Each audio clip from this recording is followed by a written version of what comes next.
Hey folks, welcome back to the Shoe and Show. It's Andy Polk, your host for this week's episode. This week's episode is really exciting.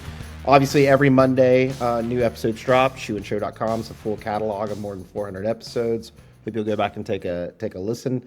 But for this week, what is fascinating is in a really tumultuous, choppy year for our industry, both in terms of tariffs, consumer demand shifts, our economy.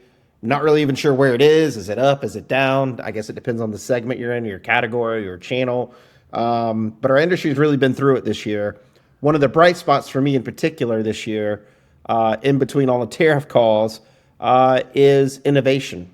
And that's something that might surprise some people because I think in this year where we're trying to cut costs because of tariffs, innovation's kind of taken a hit here and there across our industry. But this year we launched the Footwear Innovation Foundation. We launched it out of FDRA. It was actually the footwear industry itself requesting that we work on this, in particular because more and more people across the industry have less and less time to think critically and focus on innovation. Not just product innovation, but just efficiencies across our supply chains and in our operations. And so the Footwear Innovation Foundation was launched to specifically try to find ways to solve that riddle. Like, how do we become more innovative and more forward thinking as an industry? I think we have some great groups that support the footwear industry, support workers, think about the here and now. In particular, I'm thinking about like FDRA and the work that we do. A lot of the work we do is the here and now, or maybe it's tomorrow, but not really in the future. No one really looks towards the future to see what's happening. And so the Footwear Innovation Foundation was launched for that very purpose, to try to think critically, look forward, and especially find talent. I think one of the challenges we have in the next 5 years as an industry is, and it's not just because of AI, but it is driven by this in some way in the technology, but we're going to have a large workforce shift that will occur. It's socioeconomic, it's generational, it's technological, but the challenge that we have as an industry is fighting for new talent that might go to more to financial, more to technology, more to energy, more to other industries than ever before. So we've got a big fight in our hand. How do we address that and get people to consider footwear? We haven't really worked on that as an industry. And so all these kind of things kind of came together this year for this Innovation Foundation. And another big piece of that is that how is an Innovation Foundation? How do we unpackage that? How do we actually tactically get at those things? How do we get at building talent pipelines for the industry? How do we get at innovating and finding technologies and market gaps that we can solve for our industry? And so that was a big question I posed to my friend Alan Lugo, who is joining us right now. Alan, nice to see you again. He's no stranger to the podcast, but Alan and I had we always have fascinating conversations, but in particular when we were talking about what this challenge was we were trying to solve, like as an entity, how do we really reach out and find people outside our industry and bring them in? How do we find new ideas and kind of cultivate those things and bring them to life? And so Alan kind of presented something that I thought was really interesting, was this kind of concept of a competition or a challenge in some way to kind of send out, signals outside our industry around the globe to try to attract talent and kind of cultivate new ideas. And so Alan, I think when we first had that conversation, I was a little nervous. I've never done competitions. This is a brand new thing for our industry. Wasn't quite sure where we were going to land on it, but I think coming out of this year, I think we can kind of unveil some things that were really particularly happened. But this new idea of a launch pad, and I'd love to hear your perspective on it. I could share mine, but I think from your perspective, having worked at Wolverine Worldwide, natural fiber welding, having like an intense, in-depth background with footwear and with product development, your perspective about what we built this year, and we can kind of highlight, really what happened about a month ago that kind of we think is a game changer for our industry. So happy to hear your perspective on what we've kind of launched this year.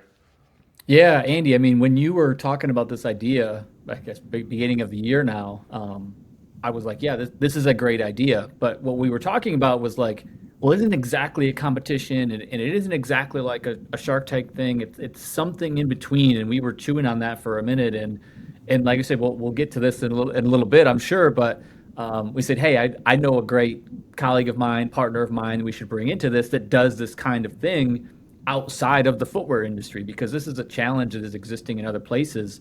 And so the thing that was really cool and unique is like, yeah, the opportunity to be able to bring something like this within the footwear industry, to bring in new ideas, new people. And it actually, it acted as a way, as almost like a mirror back on the industry itself for us, for those of us that are already in the industry, of like what people expect.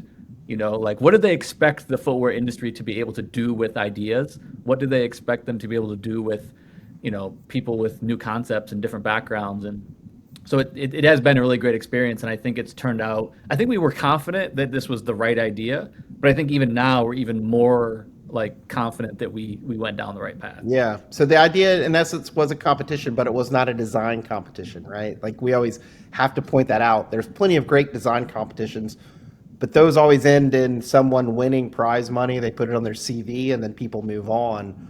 And we really want to do something different. So this idea of Launchpad, again, you can go to footwearinnovation.com, and there's a lot of resources and information on this. But it was to send out to the world, a request for ideas. We basically had a 5-page document. We said, fill in this information, tell us where there's a gap in the market, where you think there's a problem with footwear or an opportunity, and what's your solution. So these were like really tactile ideas. These weren't shoe designs. These were technologies and new brands and new ideas to change supply chains. But to your point, to make it work where it wasn't just a challenge where we said, oh, that's a great idea, you get first place, and that's the end of it. Innovation's a little bit different than design, obviously, because in innovation, the only thing that really matters is getting it to something commercially viable. And I do think there's a lot of great things with critical thought and being inspired and things like that we came through this program. But ultimately, like that's our goal, is to say, okay, we need a couple of these really great ideas. We need to push that to reality. And so to your point, what was really cool was the footwear industry, because the Footwear Innovation Foundation is the footwear industry. We're led and guided by a board of footwear professionals. It's not an outside group trying to do something. We're actually inside the industry trying to pull in talent and ideas and change how we do things. But to do that, to your point, we had to have someone from the outside who has multitude of experience in product development, launching product, commercializing ideas, but also has I think what's really important is like an academic, rigorous program and background to kind of help folks with ideas get those things to a real commercial application. And so we signed a contract this year with Liminal Group. The CEO, Michael Seeley, is joining us now. Michael, I think our partnership this year has been phenomenal, because obviously we have like unlimited amount of footwear knowledge, right? Right. But that's also a curse in some ways. We know too much about what we know. Maybe there's a little too much cynicism, or a little bit too much of this is how we've always done things. And so it's been fascinating to work with you and the Liminal Group around like bringing outside people to the industry, but not just that, but helping guide those people from the first point where they had one idea they want to submit through a boot camp. And I think this is the important part that I really want you to kind of explain, the boot camp that they went through to get it to kind of pre-commercialization, pre-prototyping for where we're at now with our Launchpad program. But first, like Liminal Group, like what is the Liminal Group? Like why, I know why we're working with you guys, but maybe explain like your perspective and what you guys do. And I think too, the depth of who you have, like you have folks across industries working together on entrepreneurial and technological advancements. So first of all, welcome to the show. First time, not last time, hopefully. Thanks, Andy. Thanks for having me. Anytime you and I get in the room, I feel like it's a fun conversation. So I'm looking forward to it. Let me jump right in. So you mentioned Liminal Group. So founder, managing director, whatever you want to call me, of Liminal Group. Okay, and Liminal Group is a venture studio innovation development hub, and we quite literally were founded on the idea of bridging the gap between great ideas and investable business. And so it's I'm going to unpack something you and Alan just spoke to briefly, and I think it's really where the teams came together with the same vision where, competitions just for competition's sake and awarding money and feeling like venture building and real successful innovation just comes from throwing more money at things. Yeah. It's not the answer, right? We've done this so many times that we know that just having an event to have an event and high fives all around for great ideas and throw more money at it doesn't go anywhere. We knew that in order to impact the footwear industry, what the footwear industry needed was real actionable innovation. But we also knew that there was innovators and innovations out there in the world that didn't necessarily have a direct conduit into the industry. And so that first moment was to make sure that we looked at everybody across everything. I think that's the first thing of this competition that isn't a competition I want to call out is like, it was an open call that was non-traditional. It was an open call to all innovators of all types. You already mentioned it, right? We had engineers in there. We had scientists. We had engineers, manufacturers, artists, designers, you name it, inventors alike. And first thing was to make sure that we weren't just filtering based on, we'll call it the maturity of the idea at that moment. It was about actually going through hundreds of these, right? You remember this, Andy and Alan and a couple of us, we went through every single one of these applications and looked for potential. Whereas a lot of competitions will take ideas and award the ones that have the most compelling and most like clarity at that moment. We were looking for potential. And I love to call out, we had entries down to scientific white papers, right, that were entered, and we had to read through with our group of experts to say, you know what, this has potential. And what's unique is rather than just these folks that we filtered down to the end, rather than just put them on a stage and have them, we'll call it pitch or communicate their ideas to the public as they sat, we believe that cultivating, I think is a word that you used earlier, Andy, is the right way to do this. And so, Liminal Group is a coalition of experts. You named it. We're across all the product development, brand development, business development, experts of trade that are, that's what we do. We take great ideas and we turn them into investable businesses. We knew that we had to infuse that kind of mentorship, guidance, development with these ideas so that we could maximize the potential.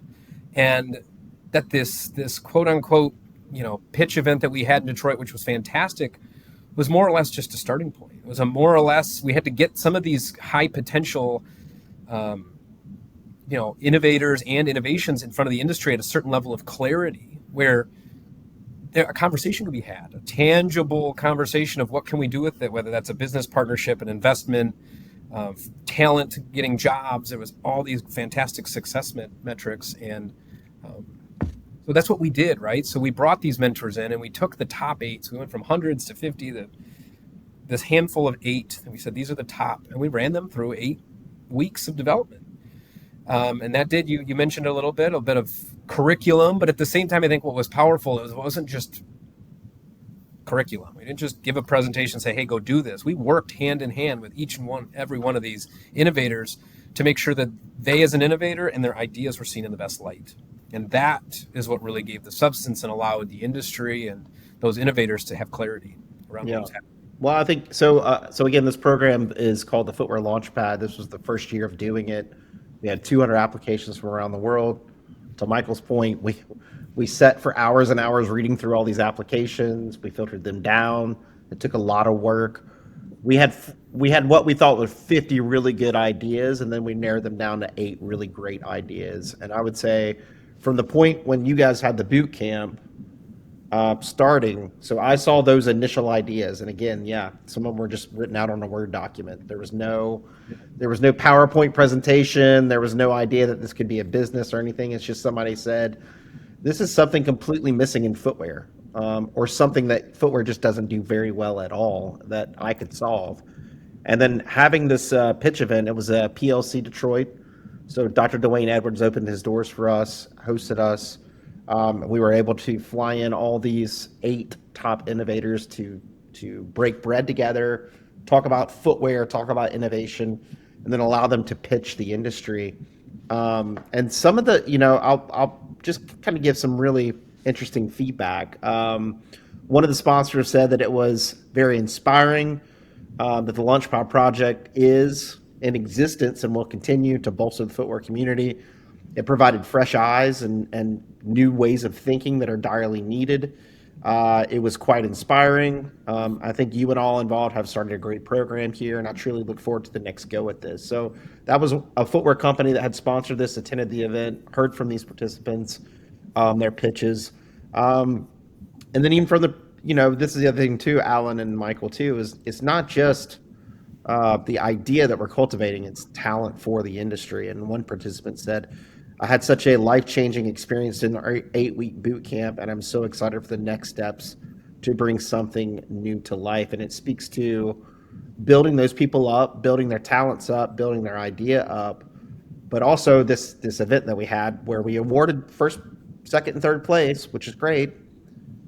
But in subsequent weeks since then, we've been having conversations about, okay, like these people need to do these 3 things to actually do something with their innovation. So there you go again. It's not just doing the award, but it's actually saying, okay, we got to do some modeling, prototyping, and this is where we start plugging these folks in with the industry to try to build that out.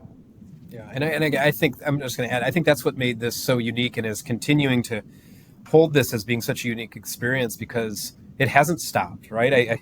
The awards happened, but that was a moment in time, and now we are continuing to support and build and grow. I would say grow the innovators and build their innovations live time. And again, that's what needs to happen. Throwing more money at things or not giving the innovators or the innovations that aren't at a clarity level yet is a lot of missed opportunity. That's a lot of missed opportunity from the innovation side and the innovators, out there that have huge potential. And it's a lost opportunity for the industry to not be able to see some of this. Alan always says this a lot. It was like, the amount of money, and it's not much money for people who want to sponsor this program, but the amount of money that someone can give this program and what they could get out of it is often more than their innovation teams internally can deliver for a company. Right, Alan?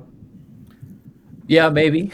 I don't want to sound bad against all the innovation teams out there. I've worked with a lot of them, but I think the point of that conversation, though, Andy, right, is like it's something that can operate outside of the machine, right? And I think every innovation team within a brand is set up to live within that ecosystem. Right. They're solving like very specific issues within their brand or their product.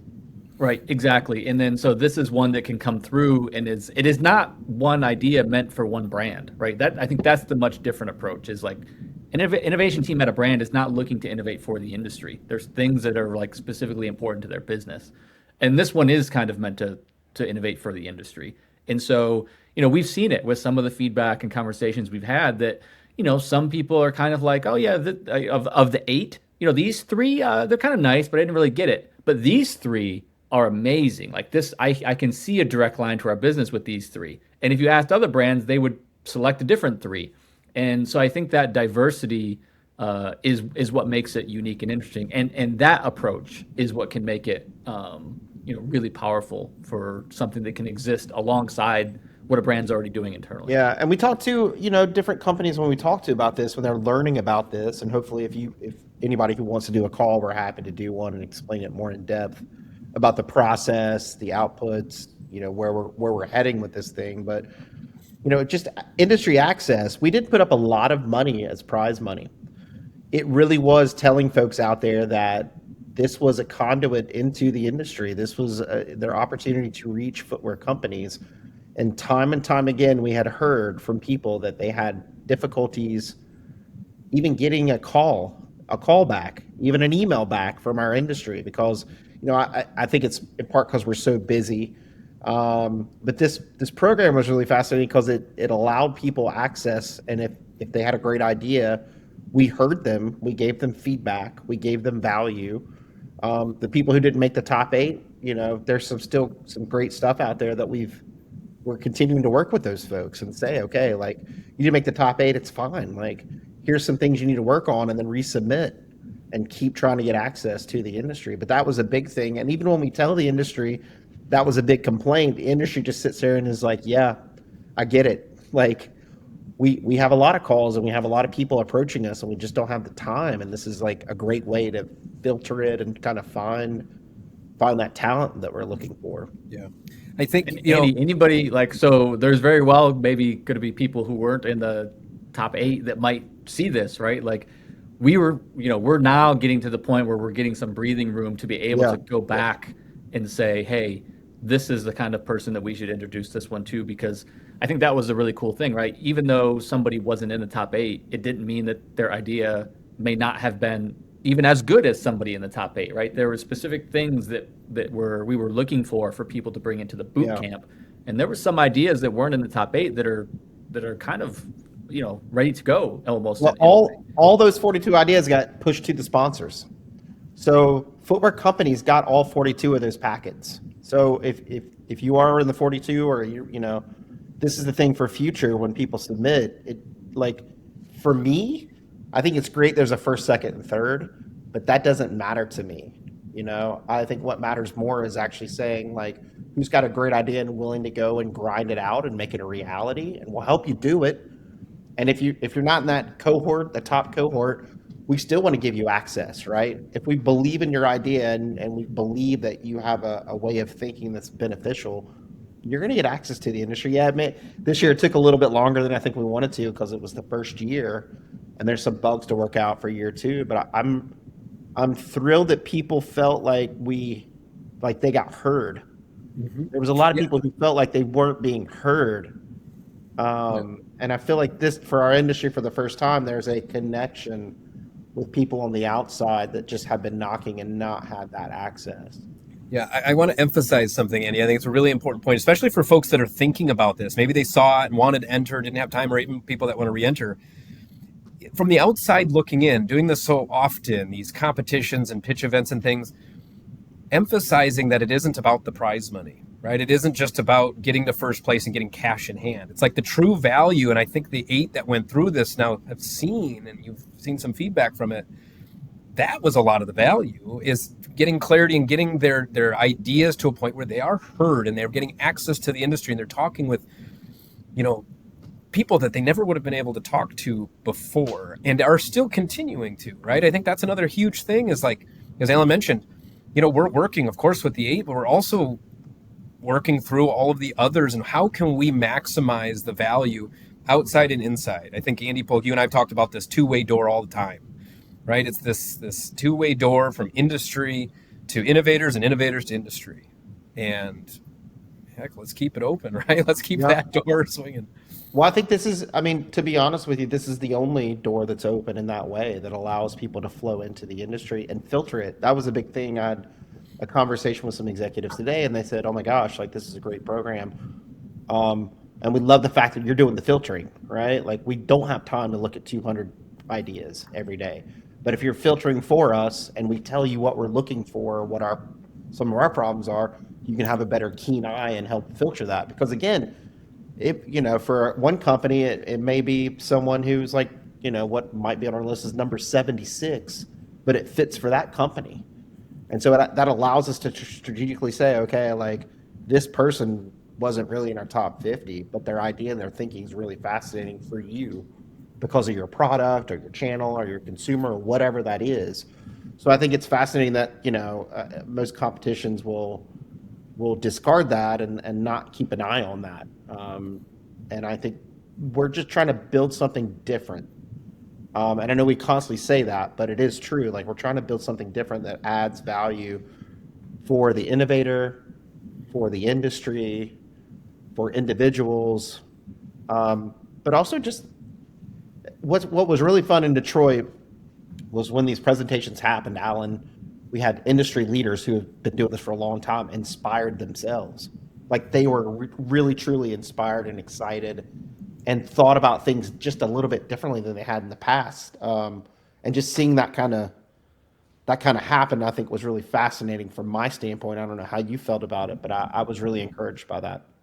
Yeah, the event, and I think, Andy, that's like one of our learnings, right, is that event really was a special event, and we'll see when we evolve it or whatever, but literally just the moment and the energy. And I think that's like, we had industry people that were judges and we had different people that coming in there that were sponsors, and just to see that experience and see it all at once. And the judges, like, they didn't know what they were going to see, right? And so for them all to come in afterwards and basically say, yeah, this was great. Like I didn't know what the next one was going to be. And each one was interesting and exciting in their own way. So there's something sort of there that it culminates in that event that is a really great moment. And I know we're about to wrap up, but I also know that Liminal Group has been helping kind of cultivate kind of the findings, right? From all 200 applications, what are the threads that the industry needs to look at? And I think Alan and I have talked about this idea of doing a webinar for the industry to kind of present outside ideas into the industry. If Alan, you want to say something really quickly about that too? Yeah, I mean, I think it's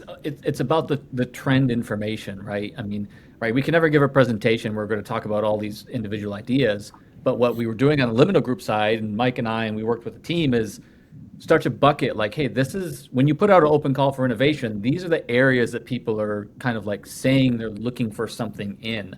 And some of that is kind of really valuable to know, like what happens, what are people looking at, like how much of it is AI, how much of it is like traditional things, how much of it is more of a cultural aspect.